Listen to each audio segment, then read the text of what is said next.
खुलुमबाय दिनै 15 नभेम्बर 2023 बुधबार फैदो खौरांफोरखौ बेखेवनोसै।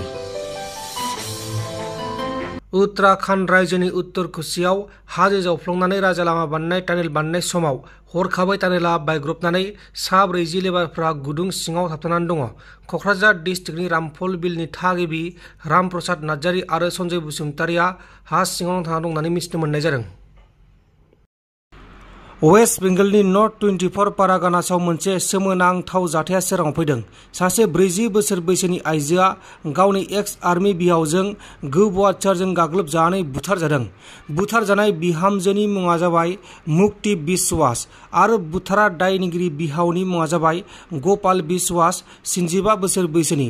मुक्ति बिश्वासनि फिसाया जेब्ला दिवालीनि केन्डेल लायनो थाखाय दखानाव थांदोंमोन, बे समावनो बिहावा बिहामजोनि रुम सिङाव हाबनानै बे जाथायखौ इराय खालामदों आरो बिहाव गपाल बिश्वासआ साननै सिगांल' गोबौवाचारखौ नारेंखल दाननो थाखाय लाबोदों होनना बुंदोंमोन। उनाव जाथायखौ पुलिसआ मिथिनानै जाथायाव लोब्बा थानाय गपाल बिश्वासखौ एरेस्ट खालामदों आरो दा बेखौ एरेस्ट खालामनानै जोबथेसालियाव दैथावनाय जाबाय। नाथाय गपाल बिश्वासआ गावनि बिहामजोखौ मानि थाखाय बुथारखो, सोरनि जाहोनाव बुथारखो, बेखौ दासिमाव रोखा खालामथ'नाय जायाखै। काछार डिस्ट्रिक्टनि सिङाव थानाय सिलचरनि बराक भेलिनिफ्राय गोबां बिबांनि बमाफोर बोखांनो हादों। आसाम पुलिस आरो CRPFनि मोनसे हानजाया जथाय अपारेसन खालामनानै बमाफोरखौ बोखांनो हादों। लोगोसे बे जाथायाव लोब्बा थानाय सासे दायनिगिरिखौबो एरेस्ट खालामदों। हमजानाय दायनिगिरिनि मुङा जाबाय नाजिम हक। गुजरातनि आहमदाबादआव 4 सुबुङा सानै बिफा आरो फिसाज्लाजों बमा गावनायनि सायाव दिवालीनि समाव नांलाय खमलाय जानायाव 4 सुबुङा बिफा आरो फिसाज्लाखौ गोबौवाचारजों सुनानै बुथारदों। बुथारजानाय बिफा आरो फिसाज्लानि मुङा जाबाय विजय शंकर राजपुत 40 बोसोर बैसोनि आरो धीरेन राजपुत 18 बोसोर बैसोनि। गुबुन बुथारा दायनिगिरिफोरनि मुङा जाबाय दीपक माराठी, दीपक पाटिल, बान्टी पाटिल आरो मायुर माराठी। जेब्ला समनाथ ससाइटियाव सानैसो गथ'फोराबो मावगायथारदोंमोन, बे समाव 4 दायनिगिरिफोरा गथ'फोरजों नांलाय खमलाय जानायाव बिफा आरो फिसाज्लाया दिवालीयाव बिदि नांलाय खमलाय खालामनो हामा होननानै बुंदोंमोन। बेहायनो बे जाथाया जादों। चिरां होनबानो मानसिफोरनि खोमोना थिया थिया जायोमोन, गियोमोन, बेफोर ओनसोलाव थांनोनो गियोमोन। नाथाय दिनै चिरां जिल्लाया आसामनि गेजेराव 1 नं जिल्ला महरै इडुकेसन सेक्टराव फैनो हादों। बे मोनसे फिसा बाथ्रा नङा, जोबोर गिदिर बाथ्रा। बड'लेण्ड पिग मिशननि गेजेरजों सानसेयाव 1 लाख केजि अमा बेदर दिहुननो थाखाय थांखि लादों होननानै राकेश ब्रह्म बिथाङा फोरमायदों। दासान्दि जोंनि पिग मिशना थांनाय गोलाव समहालागै जिहेतु जों बुंबाय थादों ट्रेनिंनि खामानि सोलिगासिनो दङ आरो जोङो ट्रेनिंनि खामानिया अलमस्ट नैबे 17 नभेम्बराव कमप्लिट जागोन। जोंनि बाक्सा डिस्ट्रिक्टआवनो IT पार्कआव बेखौ लानाय जादों। दिनैनिफ्राय स्टार्ट आरो फैगौ नभेम्बर मासनि लास्टिंहालागै जि जोंनि पिग मिशननि जायफोर सुबुङा ट्रेनिं लानानै बेनिफिसियारि जानो हादों बिथांमोना बे सुबिदाखौ मोनजेनसिगोन आरो बेजोंहाय जों जेरै रोखोमनि बुंलांदोंमोन जे सानसेयाव 1 लाख किल' अमा बेदर बहननायनि जि जोंनि थांखिमोन, बेयो फैगौ 1 बोसोरनि गेजेराव खमैबो 25,000 किल' सानसेयाव पिग मिशननि दारै अमा प्रडाक्सन जागोन, बे खिन्थु रोखा जादों आरो अलरेडि बे खामानि सोलिगासिनो दं। आं बुंबायनो जे जोंनि जे माने अमा फिसा बानायनाय जायफोर जों बे खामानिखौ होदोंमोन, जोंनि बड'लेण्ड हालामनिनो गासैबो जायफ्रा गोदोनिफ्रायनो अमाजों जिउ खांबोनाय बा अमाखौ गावनि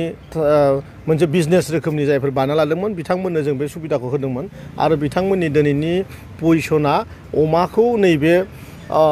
नभेम्बर मासाव राननो हानाय परिस्थितिया फैबाय आरोखि। मोनसे खोथाखौ अराय बुंबोबाय थादोंमोन जे जोंनि बे हालामाव मोनसे समाजखान्थि सोलायनाय नांगौ आरो बे समाजखान्थि सोलायनायखौ दिनै जोङो 100आव 100 बाहागो नङाबाबो खमैयाव जों 80 बाहागोसिम दिनै बेखौ साखोन सिखोन खालामनानै जों लाबोनो हादों। नोंसोरो नैबे खोथाखौ हमदांनो हागोन जे थांनाय समफ्राव मानसिफ्रा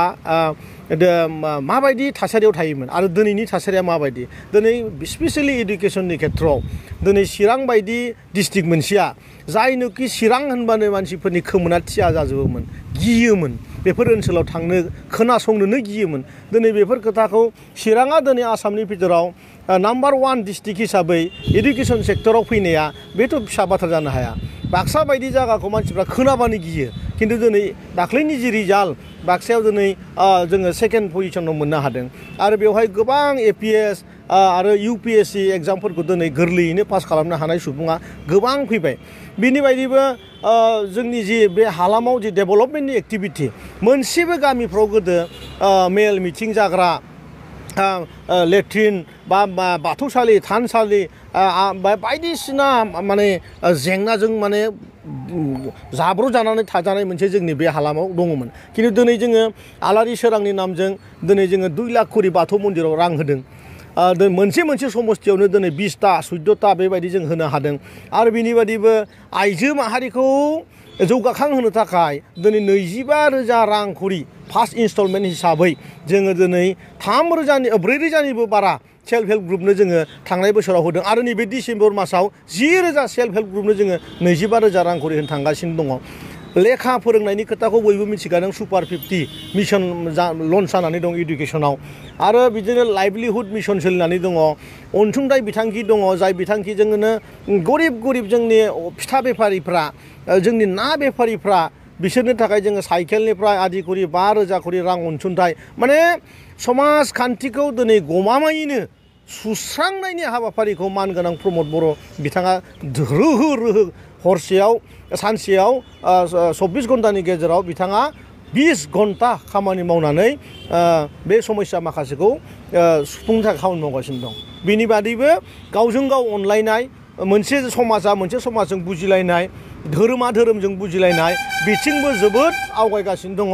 मुथते जों बुंदों फैगौ 2 बोसोर 3 बोसोरनि गेजेराव जि सनानि बिटिआर बानायनायनि जोंनि सिमांमोन बे गमामायैनो जानो थांगासिनो दं आरो नाथाय हाग्रामा महिलारिनि जि दैदेननाय BPF सरकारा बिनि सायाव माने जेबो रोखोमनि डेभेलपमेन्टनि खामानि मावाखै होननाय माखासे बाथ्राफोर हाग्रामा महिलारिनि डेभेलपमेन्टनि भाषाया बबेबा खनायाव दलां मोनसे बानायनानै होनायखौ बिथाङा डेभेलप होननानै बुंदों आरो जोङो बिथाङा जेसेबां बुरजा खामानि मावदों थांनाय 2 बोसोराव बिनिफ्राय जों डाबल खामानि मावदों आङो एग्जाम्पल हिसाबै मुसलपुर MCLA हिसाबै बुंदों मुसलपुरनि साराव फाले बिथाङा बायला जिला गंसेल' न' खोथानि बुंनो हागोन बे जाहैबाय डिस्ट्रिक्ट सेन्टार बायला जिला गंसे डिस्ट्रिक्ट सेन्टार बानायना दोन्दोंमोन जेरावनोखि बोरमा मोसौआ थाग्रामोन दिनैनि दिनाव दिनैनि डिस्ट्रिक्ट सेन्टारखौ नाय आरो दिनैनि दिनाव कालचारेल कमप्लेक्सखौ नाय दिनैनि दिनाव मुसलपुर टु जाला थांनाय लामाखौ नाय मुसलपुर टु बागानपारा थांग्रा लामाखौ नाय दिनैनि दिनाव मुसलपुर समस्थियाव 60टानिबो बारा लामा गुडविल मिशनजों जों मावदों दिनैनि दिनाव मुसलपुराव बेबायदि मोनसे गामि गैया जेरावनोखि जोंनि आइ आबौमोनहा आंनि आदामोना मिथिं जाग्रा न' गैयि बेबायदि गामि दिनैनि दिनाव खिन्थु गैया दा बेबायदिया आंनि समस्थियावल' नङा गासैबो बिटिआरनि जि समस्थिफोर दङ रौतानिफ्राय लानानै पर्बत जरासिम बेफोरबायदि खामानिया जागासिनो दङ बा जानो थांगासिनो दङ मुथते हाग्रामा महिलारिया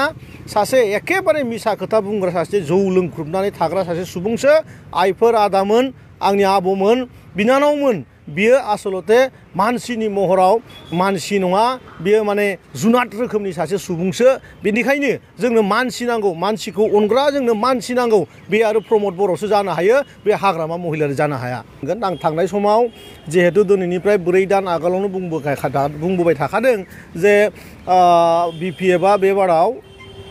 UPPLखौ सापर्ट खालामगोन फैगौ लकसभा इलेक्सनाव दा आं बे नैबेखौसो बुंसै जे हाग्रामानि लकसभानि जि हाबानि पेन्डेल बिनि हौवा गोदाना UPPL दोलोनि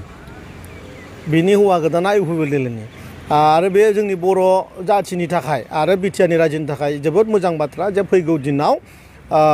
BPFआ जोंनि UPPL दोलोखौ सापर्ट खालामगोन आरोखि बेखौथ' बियो बुंनो थाङोबा बेखौ बियो गावनि बेफार बायदि मोनसे लायो खारन